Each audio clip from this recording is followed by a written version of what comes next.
नहमदुहु व नुसल्ली अला रसूलिहिल करीम अम्मा बाद फ़ाऊज़ु बिल्लाहि मिनश शैतानिर रजीम बिस्मिल्लाहिर रहमानिर रहीम। अस्सलामु अलैकुम डियर व्यूअर्स, आपके फेवरेट फ़िक़ही मसाइल के चैनल फतवा ऑनलाइन से मैं हूँ शब्बीर अहमद। हमारा आज का टॉपिक है, क्या गैर मुस्लिम की दावत इफ्तार कबूल करना जायज़ है या नहीं। ये एक सवाल है जो कि हमसे मोहम्मद एजाज साहब ने USA अमेरिका से पूछा है।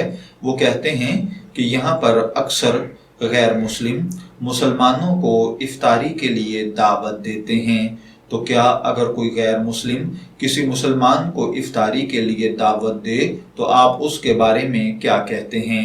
देखिए भाइयों और बहनों, गैर मुस्लिमों का खाना पाक और हलाल होने का यकीन हो तो उनके यहाँ खाना खाना या इफ्तारी करना जायज़ है, ताहम इसकी आदत बना लेना या उनसे दोस्ताना ताल्लुकात कायम कर लेना जायज़ नहीं, इससे एहतराज लाजिम है।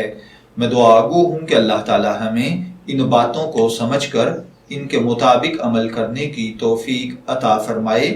शब्बीर अहमद को इजाज़त दीजिए, फिर हाजिर होंगे किसी नए टॉपिक के साथ। तब तक के लिए अल्लाह हाफिज़।